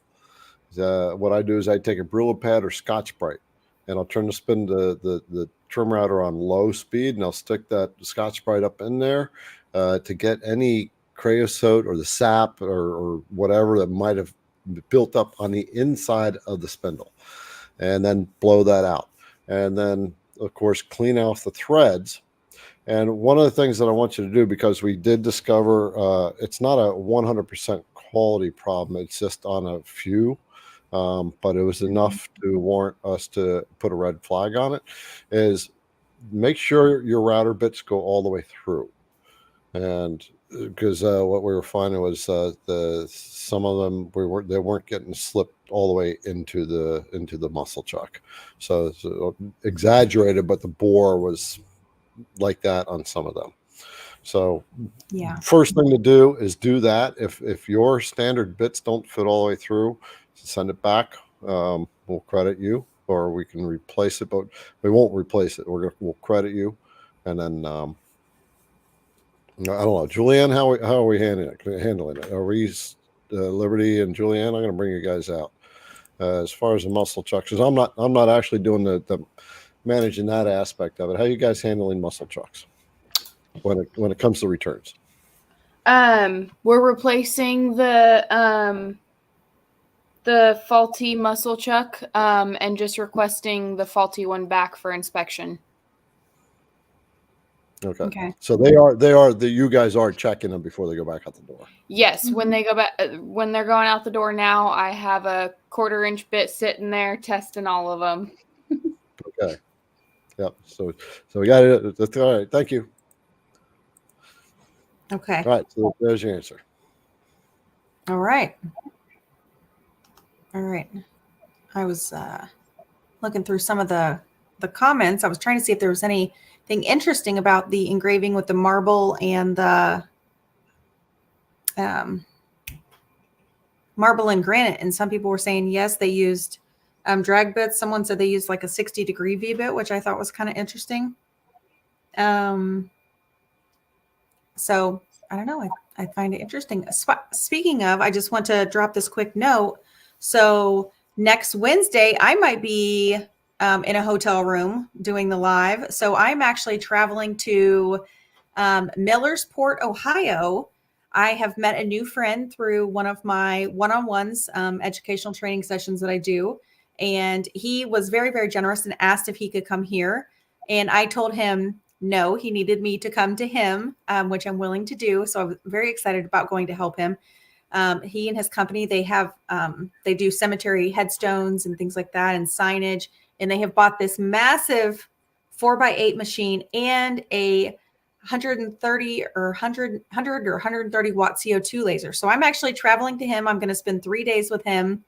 I'm just super pumped because I'm like, no, you need me to go there so we can look at what you're working with and we can look at the laser. So we're going to do a little bit of both. So I'm super pumped to go and do that. Plus I get away from my kids for 3 days. It's going to be like a vacation. Yeah, and you get to play with the big boy toys now. You get to check that out. Oh, I'm excited. Kate, I'm jealous. I know. I was thinking, I don't know. I thought about maybe doing some YouTube content. Just, you know, absolutely. Saying, hey, here's what's going on. Here's what we're gonna look at, because he's got a lot of a lot of moving pieces, and he's newer to Vectric. So we're going to be, I'm almost a little scared for him. That's cool though. Yeah. So I'm cool. super excited. Yeah. He's a really very, very humble, wonderful man. So I'm excited. I'm excited to go and work with him and help him out. All right. Let's get back to these questions. All right. So Mike Healy, he says, my question was more about the aggressive nature of the hog and beast, if it would create more tear out and would require more material to be left for a finishing pass with a ball nose. So this is about the 3D carving he asked earlier. Yeah. So you will get tear out. The hog and the beast are upcut bits. And so you will get some tear out. But I want to say, in my experience in doing all the testing, that it doesn't seem to be as much as you get when you do with a standard upcutting end mill. But just go with the idea that it is an upcut, so you can expect to get some tear out. Yeah. So something, Mike, that just came to my brain when you're doing 3D carving, here's what I would do. And if you're not familiar with what a zero plane is, I would add a zero plane to the top of your 3D carving. And then that way, when you do your roughing and then you drop down to your, let's say your 1/4 inch ball nose and your 1/8 inch ball nose, when it's coming up and out of that material, you're going to get a much smoother edge. Let's say you're in a dish or something of that nature. Look into the zero plane. Mark Lindsay has a fantastic video on what a zero plane is. Essentially what it is you're looking at the top of the material and the object that you're carving. It's telling the two how to interact together. And so when I use the hog and the beast on my 3D things that I'm using in a dish or something along that line, boy, I can't talk tonight. I have found that adding a zero plane really helps to smooth things out. So maybe give that a whirl. Hopefully that might give you a little helpful pointer, if you will.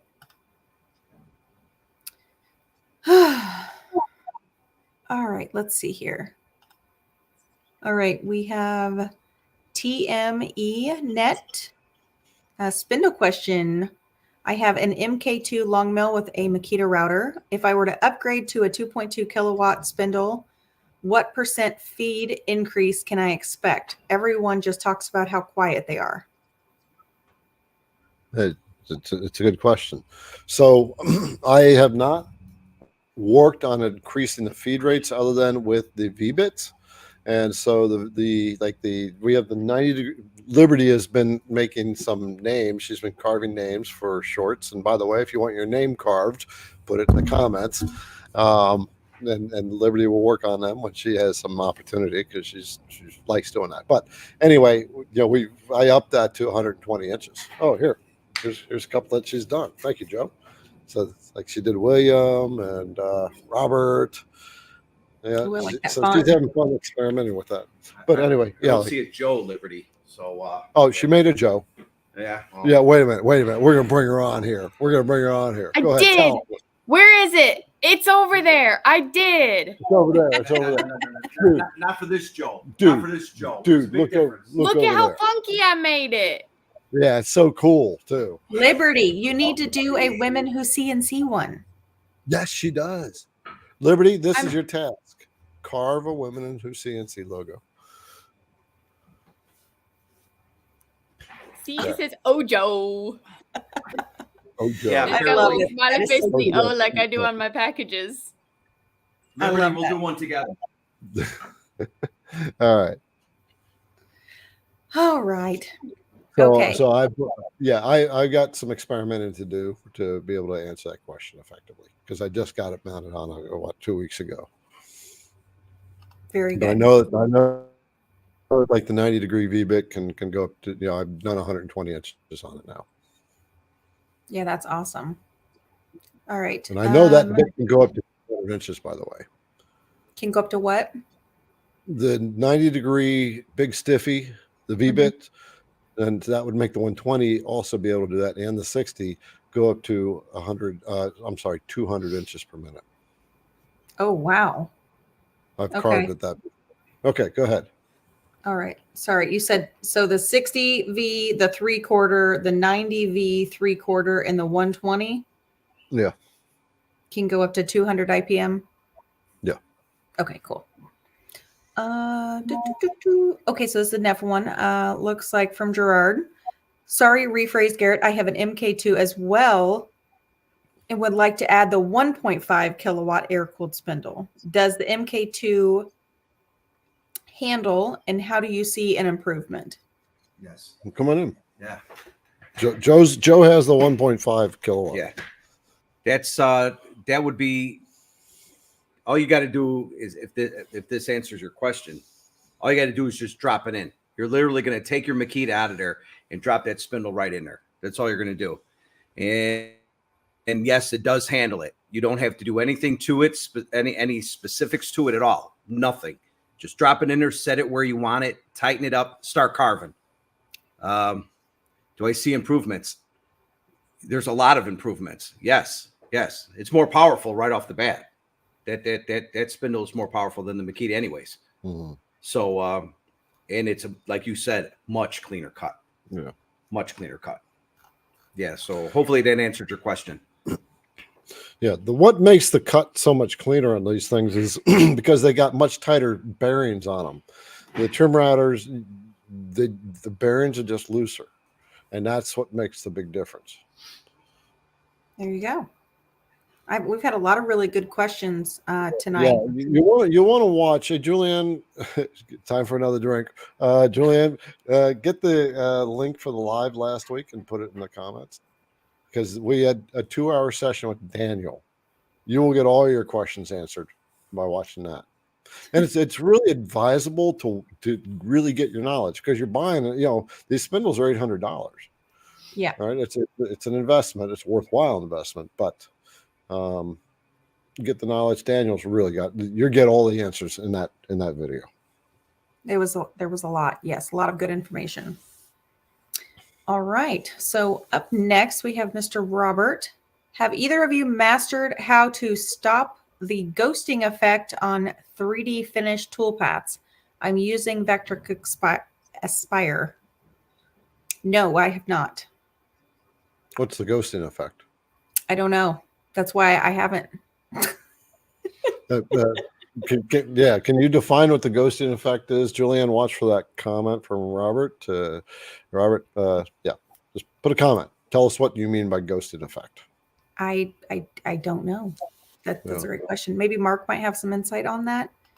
All right, so we'll circle back to that. This is from Brett. Hello, we bought a router CNC and it keeps wanting to set home, but we have done the manual X, Y, and Z, but it still says home not set. What's possibly wrong? So are you zeroing out your like when you set it, are you setting your location for X, Y, and Z to be all zeroed out? I mean, that could. Oh, I think I see it. I'm assuming from what I'm reading here, this may be a G-Sender question. Okay. So it's wanting to set home.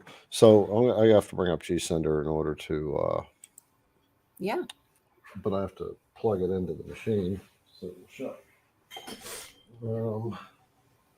Actually, it's a good question for Liberty, because she has just learned about this stuff. And I did a video on this as well. So anyway, okay. Is it picking up? She's very expressive. She what? I said she was very expressive when you said that. She was like, oh, maybe. What? Yeah.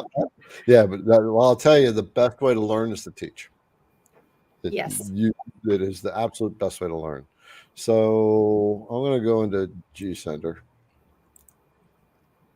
And where's G-Sender? You see G-Sender on there on the share screen? Nope, I don't think so. Yeah, it's not showing up. Oh, there it is. Okay. Okay. All right, Julianne, make that full screen, please. All right. Let me go over to GSender. So what up in the upper left area, I'm going to go into the firmware and I'm going to tell the software that I have a homing switches on this machine. Homing cycle enable. Okay, and apply the change. So what they're seeing, if you're using GSender, you are seeing this button in the upper right corner that says home. And what you're doing is you're zeroing, if I'm reading this right, your comment, you're coming over here and you're zeroing the XYZ, and that's not sending the machine home. The home button, they're getting an alarm right underneath the idle area, and it's saying send it home. And the machine has no place to go because there's no limit switches on the machine. So you don't when you're saying go home and try to zero, you're thinking you need to zero the XYZ out. What you need to do is actually send the machine to the home position. And what will happen is the machine will move. I'm going to close this screen. The machine will move to it's defaulted to the front left corner of the machine, and then that's the home position. If you do not have sensors, I do have to share my screen again. If you didn't get limit switches for your machine, and if this is what you're talking about, then what you need to do is go back into the firmware, which is in the upper left, upper right. It says firmware. You're going to open this up, and you want to find the let's see, where's the home one? Homing cycle enable number 22, and disable that, and then hit the apply new settings button. Okay. So I hope I interpreted your question properly, but I think that's what's going on. Even if it's a different control software, that could be what's going on. Yeah, that's a great answer. Thank you. I even learned something there. All right. Let's see. We have Mr. Tim. Is Onefinity Elite capable of carving cabinet, trim, and raised panel doors? Well, Tim, that's an excellent question. I have not done any of that type of work, so I wouldn't know. I would assume so. Now, as far as the quantity, if you're looking to do a lot of cabinetry and a lot of doors and panels, I don't know that maybe the Onefinity would be what you would want. You may want to look for a bigger machine. And as far as any type of vertical clamping, I mean, there's a possibility of some vertical clamping. Maybe if you were to mount it on the wall. You know, I know that that's an option. Like I know a lot of people mount their CNCs on the wall if they're limited space. But I'm not going to lie, I don't have any experience with making carving cabinet trim or raised panel doors, but I would assume that the machine is capable of that because I know the software is capable of that. So any thoughts, Garrett? Nope. Okay. I'm going to step away for just a moment. I got to get some M&Ms. I got to test the feeds of M&Ms real quick. Sure thing. So Tim, the other thing I can maybe suggest to you is look on Facebook for the Onefinity groups. There are several. Maybe look for also some cabinet maker groups, things like that, to see what they're using as far as machines to do those type of operations. So that might be something to look at. All right, so let's take the next question here. So this is from T. Forsyth. Question, Kate, when do you plan on upgrading to a spindle? I have my PW in CNC ordered, same one Garrett has. Well, awesome. Congratulations. That's incredible that you have ordered your PWN spindle. And when do I plan to upgrade? You know, that's a really good question. I really want to upgrade to the Elite. So I guess when I upgrade to the Elite, I will look at, you know, if I want to add the the additional Z rail on, or what they call, Onefinity calls the stiffy rail, if I want to upgrade to the 80 millimeter, things like that. So I guess it just, I don't know, I guess it just depends. There's a lot of factors, you know, because it's never just one little thing that you want to upgrade. You want to upgrade all the things. So if I upgrade to the 65 and I really could upgrade to the 80, I mean, why would you not, right? And then if you, I mean, there's, so, and honestly, I have really been toying with getting a CO2 laser too. So there's all these things in the works. So I guess we'll just have to hang tight and you'll just have to wait and see. How's that? There you go. So I was just looking at my phone, and all of a sudden, all these reviews started popping up, and it was just like bam, bam, bam, bam, bam, bam, bam. Where you hit good service? What's that? I said, where you got good service? Yeah. Well, it just come up on the screen on the thing that says, you know, Johnny left a review. Oh, okay. And so now I got to go that. Now I got to respond to all these reviews. Thank you, everyone, for leaving the reviews. Really. And of course, I want to again thank Billy Butch McGee, right? That's very cool. Or McGraw. I'm sorry, Butch McGraw, for that, and of course Mike Hale for sending me this pen. That's really cool. Yeah. That's neat. IDC Woodcraft is we've got calipers now, branded calipers. All right, so those are going to become available shortly. Get on the CNC Insider. Yeah, get on the CNC Insiders list, and because when I release them, and CNC Insiders get a discount. There you go. I usually have the products when they're released. All right. Well, let's see. We have a few more questions. This is for P Flash. Question for Joe. Which DeWalt vacuum? I got the it's called Stealth Sonic. DeWalt Stealth Sonic. And there's two sizes, I believe. I believe a 9 and a 12 gallon. Okay. All right. That's it. Yeah, we're checking out right now. Which one is it? That's it right there. That's it? Yeah. Okay. Yeah. I'm going to tell you guys something. That vacuum is no joke. I'm telling you. I've been using a regular old rigid shop vac, and it sits right under my bench, right where I'm standing or sitting, right where I'm working, and that thing screams. This vacuum, yes, it's unbelievable. I've read on it, and I don't know how accurate that is. Maybe other guys out there would know, but people have said that it's because it doesn't have an exhaust port. I don't know, or like the blower, but I don't know. But this thing is very, very quiet. It's no joke. I wouldn't even bring it up if it wasn't. So it's really quiet. Wow. It's very quiet. It's a very quiet vacuum. I mean, you can listen to your, I'm no different than anybody else. You're listening. You got music playing when you're in your shop working. Yeah. Okay. When you start your machine, when you start having a spindle and then that vacuum kicks on, you're still hearing everything. You could talk on the phone. Yeah, you're gonna hear it run. You'll hear it run, but it's quiet. I'm not kidding. It's quiet compared to these other shop vacs out well, there. here, look.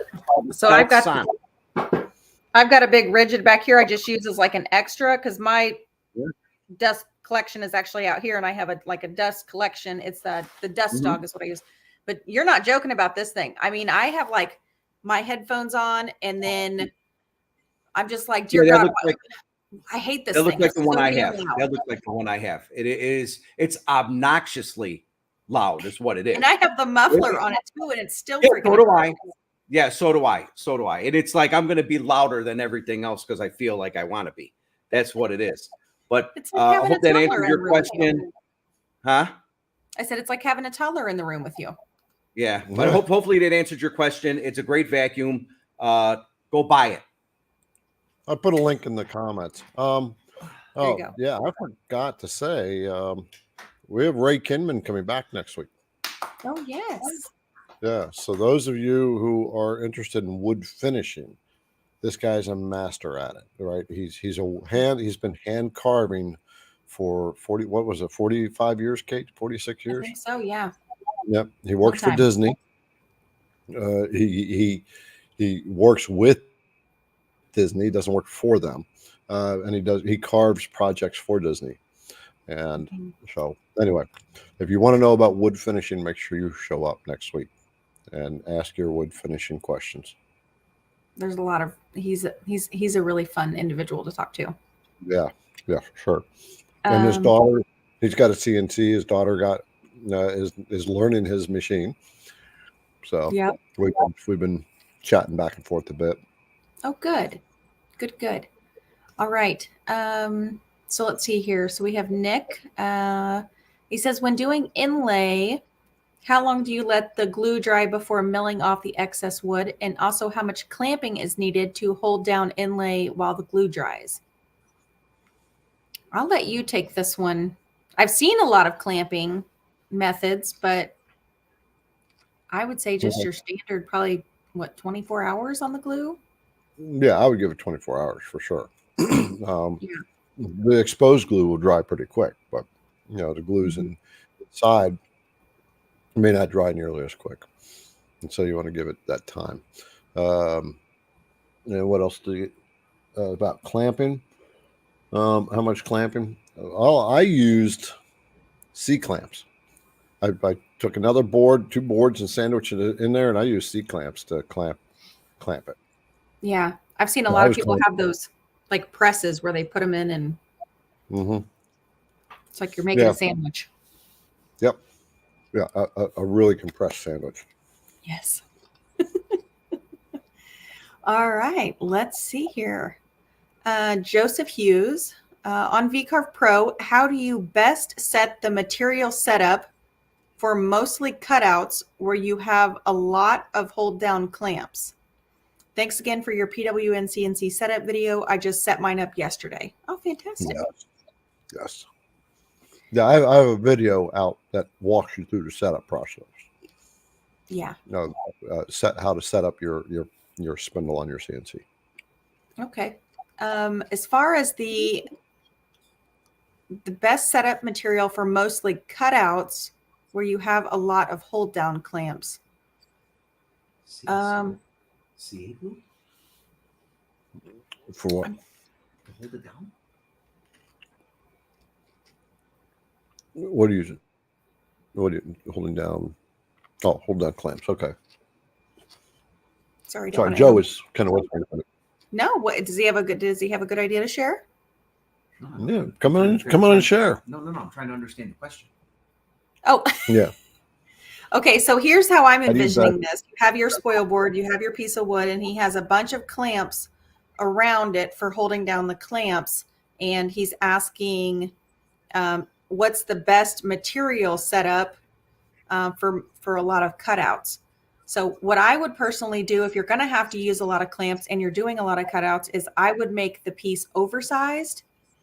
Then that way your machine doesn't have the opportunity to run into the clamps, because if you're using the exact size board that you need and then you're putting clamps on it, the probability of even like the gantry, like when it's carving and it backing up and hitting one of those clamps, the probability is very high. If you're going to have a lot of clamps, I have to ask why. Why are you using so many clamps? And 2, would a CA glue double-sided tape method not work and then reduce the amount of clamps that you would need? That would be another suggestion. Yes. Yeah, CA glue. Yeah, that's what Joe was saying before. Yeah, the CA glue and the blue painter's tape. You could definitely do that. Maybe as far as the size of the project, maybe deal with warps in the material. If it's a really large piece of material, then maybe that's why you're using clamps. Okay. So outside of what we're talking about with clamps, the other thing is maybe set your XY0 off the center of the material. That way it's always doing the work inside relative to the clamps. Yeah. Yeah.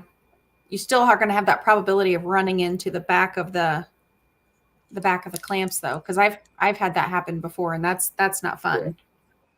Yeah.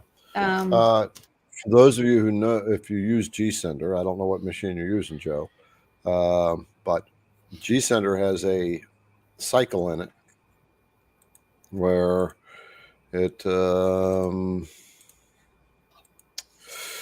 okay, so okay, I got to load a program here. So what do I have? We'll just do this here. So it's got a cycle here. It says verify job.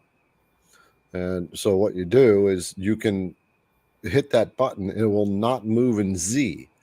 I'm sorry. The verify job is checking all the G code. It's the outline button. okay. The outline button. Yeah. The outline button will not move the Z, but it'll move the machine around the outermost edges that router bit will be running. Okay. Right? And so you can run that, and you can see where that router bit is going to go. And so you can do it without router bits in it, or you can just set your Z high before you set your Z and run that. And, so you can see if it's going to interfere with clamps. Okay. Okay. Well, that's definitely a useful thing. Yeah. That's Are you pretty cool. Are you opening more gifts over there? Yeah. M&M's. I'm still testing M&M feed rate. Oh gosh, let's see. All right. Well, and I think the last comment of the night here is from Melissa. She says, "Hi, Dad," and "Hi, Gear." That's you, brother. That's Joe's daughter. Hi, Mel. Mwah, mwah, mwah, mwah. Aw, Baby. Oh, hi, Mel. That's cool. Gare. That's cool, brother. that's very sweet. I Hi, love that. Melissa. She's a sweetheart. She went to London, England. She brought back something for me, and he brought it down. It was like a little glass. She went to Norway. I got something for Norway? you for that. I got Norway. Yeah. So Okay. I got something for you for that. Too. Okay. But anyway, I got a Big Ben clock, glass, like a glass thing from her. Yeah. Showed her. Oh, that's cool. Well, I have to let's see. Okay, so I wanted to share this really quickly. I thought this was cool. So Sam's been on vacation. Hi, Sam. He said he made it. I'm at the airport in the Philippines heading back to Canada, itching to get back to my CNC. God, he's got 25 hours in the air. If you are flying direct, brother, I do feel your pain. No, thank you. Yeah, Philippines is the other side of the planet. Yeah, that's a long flight. That's a long flight. So I did see a quick question here. I was doing just a quick scroll. I'm a little confused. Are you trying to cut the stone or engrave it? So I'm just trying to engrave it. Definitely not trying to cut it. That would be a very bad idea. Yeah, because I don't know how thick it is, but that would be crazy. So I'm just looking to engrave maybe like a little emblem or something in there. I was trying to see. If there was anything else in here. I can't believe we've actually finished most all of the questions. I know, right? Liberty's in the background going, yay, finally. Well, let's bring the girls back out. Yeah. No, surprise. I like this. Ellen, here's what Ellen says. She says, Julianne Adams needs an assistant. Yes. They wouldn't be able to keep up. That's true. I do keep her busy. I can only imagine. Yes. Those guys should start a drinking thing every time I run back in that room. Every time I walk back where they're working at. I told Julianne you had the zoomies this morning. Oh my gosh. The Zooming. Because you were bing, bing, bing, I don't even know how many cups of coffee in or how many thermos sized coffees, you know, Garrett had already had by then, but he's in the door. He's out the door. I'm like, well, okay, I'll wait. I know. I tried to catch him for those cards like 6 times. Oh my gosh.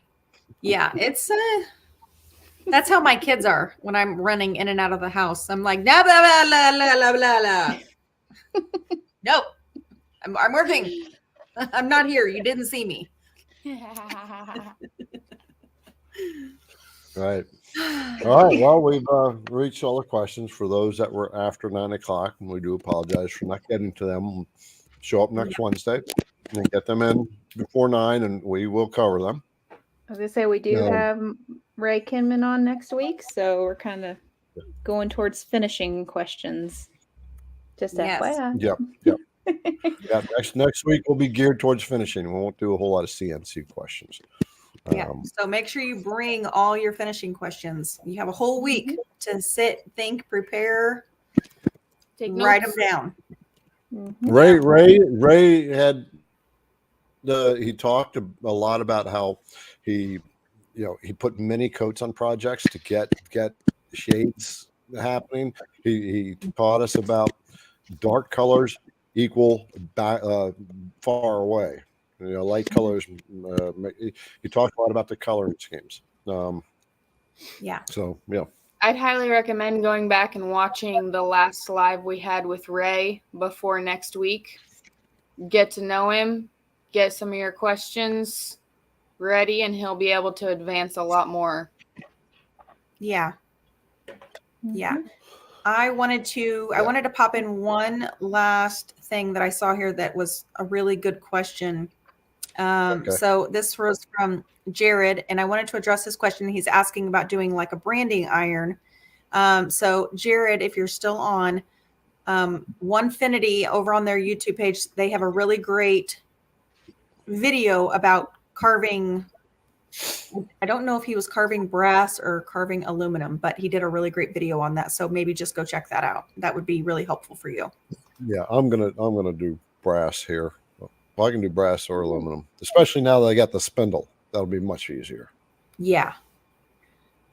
Yeah. So anyway, it's been a fun night. You've had Liberty, Julianne, Kate, Joe, and me. Got another CNC brother here for a little bit.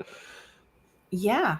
Oh, that's right. Yeah. I was going to say maybe I could have my gentleman pop on if he wanted to next Wednesday, but we'll be talking to Ray. So talk about some of the big boy equipment he's got. Are you talking about my never mind. Yeah. No. Yeah, because I'll be in Ohio. So I was like, oh, it'd be fun to have him on, kind of like how you're hosting Joe, but we're going to have Ray, so that won't work. But maybe we can do like a separate live where we can talk about what he has and then do like a recap and maybe what he learned. Yeah, for sure. Yeah, we got other. We're working on other people, getting them on here. Yep. Izzy Swan. This is another one. Izzy already said he'd be on when I was down at the WBC. He said he'd be on. We are going to be at IFS, right? The International. Do you mean IW? IFS. What is IFS? Let's make something up. I was like, is that another one I need to write down that we need to be at? International. I forgot. Sorry. There we go. Yeah, I forgot. Sorry. I think I should be the mascot for that. I forgot. Sorry. All right. Anyway, start our own convention. Yes. Very good nice job, Jim. Jim Pitts. Good night, buddy. Yeah. March independent front suspension. All right. So with that, brothers and sisters, thank you for the reviews and have a great day. Better tomorrow, and we will see you next week, Wednesday, 8 p.m. Eastern Standard Time. Yep. We'll Bye, see you everybody. then. Good night. Bye.